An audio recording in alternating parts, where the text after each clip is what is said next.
ആരാ Dracula? Dracula ആരാണെന്ന് മനസ്സിലാക്കണം.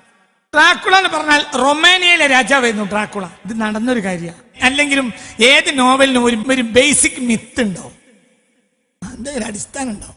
യൂറോപ്പിലെ ഒരു രാജാവായിരുന്നു ആര്? ഡ്രാക്കുള. അങ്ങനത്തെ ഒരാളുണ്ട്. ഏതാ രാജ്യം? റൊമേനിയ. റൊമേനിയക്കാരെ ഞാൻ പണ്ടങ്ങളോട് പറഞ്ഞിട്ട് ലോകത്തെ ഏറ്റവും വലിയ കൂടോത്രക്കാരാണ് ആര്? റൊമേനിയക്കാര്. ഇന്നും നല്ലൊരു ശതമാനം ജനങ്ങൾക്ക് റുമേനിയയിൽ പണി എന്താണെന്നറിയോ? കൂടോത്രം, സിഹിർ, ബ്ലാക്ക് മാജിക്കിന് ലോകത്ത് യൂറോപ്യന്മാരാ. ലോകത്ത് ഏറ്റവും വലിയ അന്ധവിശ്വാസികൾ യൂറോപ്യന്മാരാ. ഇവരെന്താ ചെയ്തതെന്നറിയോ? ഇവരെന്ത് ചെയ്ത മൃതദേഹങ്ങൾ, പഴകിയ മൃതദേഹങ്ങളിലാണ് കൂടുതൽ വീര്യമുള്ള എന്ത് ചെയ്യുക, കൂടോത്രം ചെയ്യാൻ പറ്റുക. അപ്പോൾ അക്കാലത്ത് കൂടുതൽ പഴക്കമുള്ള ഇത് കിട്ടുന്നത് ഈജിപ്തിലാണ്, മമ്മികളെ. അതുകൊണ്ട് അവർ മെഡിറ്ററേനിയൻ സീ കടന്നിട്ട് എന്ത് ചെയ്തു? ഇവിടെ കൊള്ളയടിച്ചു. എന്തിന്? എന്ത്? മമ്മികളെ. പിരമിഡിന്റെ ഉള്ളിൽ കയറിയിട്ട് മാന്തിയിട്ട് എന്തെടുക്കും? മമ്മികളെ. ഈ സന്ദർഭത്തിലാണ് ഇതിൽ സ്വർണങ്ങളുണ്ടെന്ന് ആധുനിക ലോകത്തിന് വെളിപ്പെട്ടത്. ആദ്യം അവർ വന്നത് എന്തിനല്ല? സ്വർണ്ണം എടുക്കാനല്ല, പഴകിയ ഡെഡ് ബോഡി കിട്ടാൻ. ഡെഡ് ബോഡികൾ സൂക്ഷിക്കപ്പെട്ട സ്ഥലമാണ് ഏത്? പിരമിഡുകൾ. അങ്ങനെ മമ്മികളെ മുഴുവൻ കൊണ്ടുപോയി തീർന്ന് അവസാനം പിന്നെ എന്ത് ചെയ്തു? ഇവിടെ ഏജന്റുകളുണ്ട്. എവിടെ? ഈജിപ്തിലെ ഏജന്റുമാരുണ്ട്. മമ്മി എത്ര വേണ്ടത് എത്തിച്ചു കൊടുക്കാം. എന്ത് സാധനം ഉണ്ടായാലും എന്തുണ്ടാവും? ബ്രോക്കർമാരുണ്ടാവും. പിന്നെ കാലഘട്ടത്തിൽ എന്ത് ചെയ്യുന്നറിയാം? മറവ് ചെയ്ത മുസ്ലിം പള്ളിപ്പറമ്പിൽ നിന്ന് എന്ത് ചെയ്യും? മയ്യത്തിനെ പഴകിയ ചില സാധനങ്ങൾ പുരട്ടിയിട്ട് പഴകിയതാന്ന് തോന്നിപ്പിച്ച് അയച്ചു കൊടുക്കും. അവസാനം 17, 18, 19 നൂറ്റാണ്ടുകളിൽ പള്ളിപ്പറമ്പുകൾക്ക് സെക്യൂരിറ്റി ഏർപ്പെടുത്തി ഈജിപ്തില്. മുസ്ലിം പള്ളിപ്പറമ്പിന് മയ്യത്തുണ്ടോ? മയ്യത്ത് കാണൂല, എല്ലും പോലും പറ്റൂല.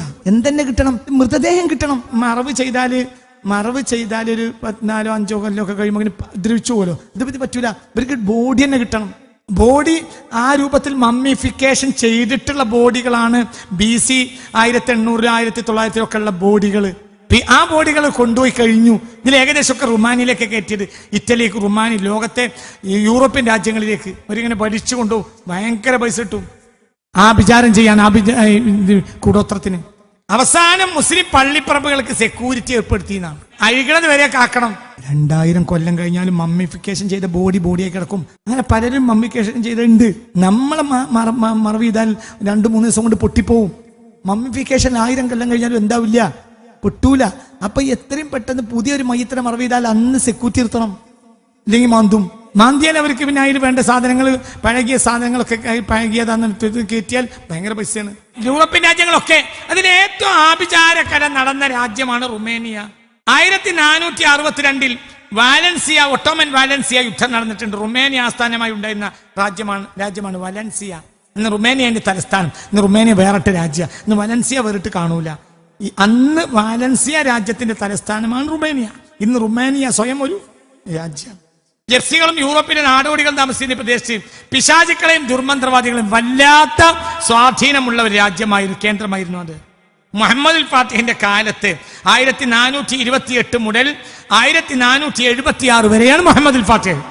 മുഹമ്മദുൽ ഫാത്തിഹിന്റെ കാലത്ത് ഇവിടെ റുമാനിയ ഭരിച്ചിരുന്ന രാജാവാണ് വ്ളാഡർ ഡ്രാക്കുള. ഈ വ്ളാഡർ ഡ്രാക്കുള നരഭോജ്യ, മനുഷ്യനെ കൊന്നു തിന്നു. അതുകൊണ്ട് അയാൾ മനുഷ്യൻ തന്നെ അല്ല എന്നാണ് റുമാനിയക്കാർ വിശ്വസിച്ചിരുന്നത്. ഡ്രാക്കുള ഇവിടെ അയാൾ എന്ത് ചെയ്തു? ഇയാൾ വളരെ അതിക്രൂരനായ ഭരണാധികാരി, അതിക്രൂരൻ, നരഭോജി. അത് സ്വാഭാവികമാണ്. കൂടോത്രക്കാർ ഇന്നും തിന്നും. എന്ത്? കൂടോത്രക്കാർ ഇന്നും തിന്നും. എന്ത്? മനുഷ്യമാംസം ഇന്നും തിന്നും. ഫ്രാൻസിസ് ഇട്ടിക്കോര എന്ന് T.T. രാമകൃഷ്ണൻ ഒരു നോവൽ എഴുതിയിട്ടുണ്ട്. 2000 മറ്റോണ നോവൽ കേരളത്തിൽ വരുന്നത്. എന്തിനാണ് ആ പുസ്തകം എഴുതിയെന്ന് ഇപ്പോഴും എനിക്കറിയില്ല. എന്തിനാണ് അയാൾ ആ പുസ്തകം എഴുതുന്നത്? അള്ളാഹുവായാലും ഒരു പുസ്തകത്തിന് മെസ്സേജ് വേണ്ടേ? മനുഷ്യനെ ഏഷ്യൻ ആഫ്രിക്കൻ രാജ്യങ്ങളിൽ നിന്നും മനുഷ്യനെ കയറ്റിയിട്ട് മനുഷ്യനെ യൂറോപ്യന്മാർ ഭക്ഷിക്കുന്നതാണ് അതിലെ ഇതിവൃത്തം. വായിച്ച് പൂർത്തിയാക്കാൻ കഴിയില്ല. T.T. രാമകൃഷ്ണന്റെ പ്രഗത്ഭമായ നോവലാണ്. ഈ പുസ്തകമൊക്കെ എന്തിനാണ് എഴുതിയതെന്ന് എനിക്ക് മനസ്സിലാവുന്നില്ല. അപ്പൊ ഇങ്ങനെയൊക്കെയുള്ള ആളുകൾ, യൂറോപ്യൻ ശൈലിയാണത്. ഈ മനുഷ്യനെ ഭക്ഷണമാക്കി കഴിക്കും. അങ്ങനത്തെ ഒരു നരഭോജിയായിരുന്നു വ്ളാഡ് ഡ്രാക്കുള. ഈ വ്ളാഡ് ഡ്രാക്കുള എന്ത് ചെയ്തു? ഇയാൾക്കെതിരെ സ്വന്തം രാജ്യക്കാർ മുഹമ്മദുൽ ഫാത്തിഹിനോട് പരാതിപ്പെട്ടു. അങ്ങനെ മുഹമ്മദുൽ ഫാത്തിഹ് ഇയാൾക്കെതിരെ യുദ്ധം ചെയ്തു. അവസാനം ഇയാൾ ആരായിരുന്നു? ഇയാൾ ഓർത്തഡോക്സ് ആയിരുന്നു. പിന്നെ അയാൾ കത്തോലിക്കക്കാരനായി. കത്തോലിക്കക്കാരനായിട്ട് ഇയാൾ കത്തോലിക്കക്കാരെയും കൂട്ടി കുരിശുദ്ധത്തിന് വന്നു. ആരോട്? റുമാനിയക്കാരോട്. അപ്പോൾ റുമാനിയക്കാർ സഹായം തേടി. ആരുടെ? മുഹമ്മദുൽ ഫാത്തിഹിന്റെ. മുഹമ്മദുൽ ഫാത്തിഹും റുമാനിയക്കാർ സഹായം തേടി മുഹമ്മദുൽ ഫാത്തിഹിന്റെ. അങ്ങനെ മുഹമ്മദുൽ ഫാത്തിഹ് രാജാവ് എന്ത് ചെയ്തു? റൊമാനിയക്കാരെ കൂടെ നോർത്തു. ആർക്കെതിരെ? റോമൻ എംപയറിനെതിരെ. അയാൾ കത്തോലിക്കനായപ്പോൾ അവര് സ്വന്തം രാജ്യത്തിനെതിരെ ഇയാൾ ഇങ്ങോട്ട് വന്നു, കത്തോലിക്കനായി. അങ്ങനെ റോമൻ എംപയറിനെ കൂടെ കൂട്ടി. റൊമേനിയൻ ഓർത്തഡോക്സുകൾ ബർസാബ് മൂന്നാമനെ ഭരണാധികാരിയാക്കി. 1390 മുതൽ 1480 വരെയാണ് അയാളുടെ ജീവിത കാലഘട്ടം. ബർസാബ് മൂന്നാമൻ അയാൾ റൊമാനിയൻ ഭരണാധികാരിയായ കാലത്ത് ഹോളി റോമൻ എംപയറിനെയും കൂട്ടി ആര് വന്നു? ഡ്രാക്കുളനെ വന്നു.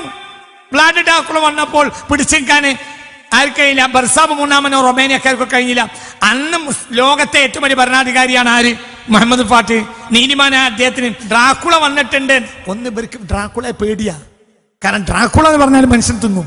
രണ്ട്, ഇയാൾ വലിയ ആഭിചാരനാണെന്നാണ് റൊമേനിയക്കാർ വിശ്വാസം. ഒരു വിഭാഗം റൊമാനിയക്കാരുടെ വിശ്വാസം ഡ്രാക്കുള ഇപ്പോഴും മരിച്ചിട്ടില്ല എന്നാണ്. ഈ നോവൽ എന്ന് പറഞ്ഞാൽ തനി കളവുമാണ്. ബാം സ്റ്റോക്കർ നുണയാണ് എഴുതി മൊത്തം. ഇതിന്റെ ഒന്നാമത്തെ പുസ്തകത്തിൽ തന്നെ ബാം സ്റ്റോക്കർ പറയുന്നത് മുഹമ്മദുൽ ഫാത്തിഹിനോട് യുദ്ധം ചെയ്ത് ഡ്രാക്കുള ജയിച്ചു എന്നാണ്. അങ്ങനത്തെ ഒരു സംഭവം ഇല്ല. സത്യത്തിൽ എന്താ ഉണ്ടായത്? ഡ്രാക്കുളയെ കൊലപ്പെടുത്തി, എന്നിട്ട് ഒരു സാധാരണ സെമിത്തേരിയിൽ അടക്കം ചെയ്തു. എവിടെയാണ്? ഡ്രാക്കുള മയ്യത്ത് പോലും കിട്ടാത്ത രൂപത്തിൽ അടക്കം ചെയ്തു മുഹമ്മദുൽ ഫാത്തിഹിന്റെ പട്ടാളം. കാരണം അയാൾ അത്രയും വലിയ ശല്യക്കാരനായിരുന്നു. ആഭിചാര കലയിലൂടെ ഒരു ജനതയെ നിലക്ക് നിർത്തുക, ആ മനുഷ്യരെ ഭക്ഷിക്കുക, ക്രൂരമായി മനുഷ്യരോട് പെരുമാറുക. ഇതാണ് വ്ലാഡ് ഡ്രാക്കുളയുടെ സ്വഭാവം. അതായിരുന്നു രീതി. അയാളെ പിടിച്ചു കിട്ടിയത് ആരാണ്? മുഹമ്മദുൽ ഫാത്തിഹാണ്. അതാണ് ചരിത്രം. എന്നാൽ ബാം സ്റ്റോക്കർ മാറ്റി മുഹമ്മദുൽ ഫാത്തിഹിനെ തോൽപ്പിച്ച ആളായിട്ടാണ് ഡ്രാക്കുളയെ അവതരിപ്പിക്കുന്നത്. ഒന്ന് അങ്ങനെ അവതരിപ്പിച്ചാലേ ഡ്രാക്കുള ഹീറോ ആകൂ. എന്നാൽ ഡ്രാക്കുള എന്നൊരാൾ ഉണ്ടായിട്ടുണ്ട്. അയാൾ ഭരണം നടത്തിയിട്ടുണ്ട് റൊമേനിയയിൽ. വാലൻസിയയിലെ രാജാവായിരുന്നു. അന്ന് വാലൻസിയ, ഇന്ന് റൊമേനിയ. പക്ഷേ അയാളെ തോപ്പിച്ച് അയാളെ ബന്ദിയാക്കി, അയാളെ പിടിച്ചു കെട്ടി, അയാളെ കൊലപ്പെടുത്തി. ആ ശല്യം റൊമേനിയക്കാർ ഓർത്തഡോക്സ് ക്രിസ്ത്യാനികളാ അവരെ രക്ഷപ്പെടുത്തിയത് സാക്ഷാൽ മുഹമ്മദുൽ ഫാത്തിഹാണ്. മുഹമ്മദുൽ ഫാത്തിഹിന് അതിൽ പ്രത്യേക ലാഭമൊന്നുമില്ല. നീതി നടപ്പിലാക്കാൻ വേണ്ടി ഓർത്തഡോക്സ് ക്രിസ്ത്യാനികളെ സഹായിച്ചു. ഡ്രാക്കുളയും കൊണ്ട് വന്നതാരാ? ഹോളി റോമൻ എംപയർ പട്ടാളക്കാര്. അതും ചെയ്തിട്ടുണ്ട്. ചരിത്രമാണ്. നീ തിരിച്ചൊരു പുസ്തകം ഉണ്ടായിട്ടില്ല. എന്ത്? ബാം സ്റ്റോക്കറിൽ പറയുന്ന ഡ്രാക്കുള നോവലിൽ പറയുന്നത് തെറ്റാണ് എന്ന് പറയാൻ പറ്റിയ ഒരു മുസ്ലിം ചരിത്രകാരൻ ഉണ്ടായില്ല. ബാം സ്റ്റോക്കർ മരിക്കുന്ന 1912 അപ്പോഴത്തേനും ഉസ്മാനി ഖിലാഫത്തൊക്കെ പോയിട്ടുണ്ട്. ചരിത്രകാരന്മാരൊക്കെ വഹാബി ആയിട്ടുണ്ട്. ഞാൻ അവസാനിപ്പിക്കുകയാണ്. ഇതിന്റെ ഭാഗം ഇത് പറഞ്ഞു തീർന്നിട്ടില്ല. അതിന്റെ പകുതി ഭാഗം ഇനി നാളേക്ക് ബാക്കിയാണ്. ഏകദേശം 800 കൊല്ലത്തിലേറെ മത വിഭാഗീയത നോക്കാതെ ഏഷ്യൻ ആഫ്രിക്കൻ രാജ്യങ്ങളിൽ കോളനി വരുന്നതിനെ സംരക്ഷിച്ചത് സാക്ഷാൽ ഉസ്മാനി ഖലീഫമാരാണ്. അവരില്ലായിരുന്നുവെങ്കിൽ 1000 കോളനൈസേഷൻ വരേണ്ടതാണ്, 1100 വരേണ്ടതാണ്. പിന്നെ ആർക്കും കഴിഞ്ഞിട്ടില്ല. കുരിശുദ്ധക്കാർ വരുന്നത് കോളനൈസേഷനാണ്. അന്നത്തെ പേര് അത് എന്താണ്? കുരിശുദ്ധം എന്നാണ്. പക്ഷെ ലക്ഷ്യം കോളനൈസേഷൻ. അത് അനവധി യൂറോപ്യൻ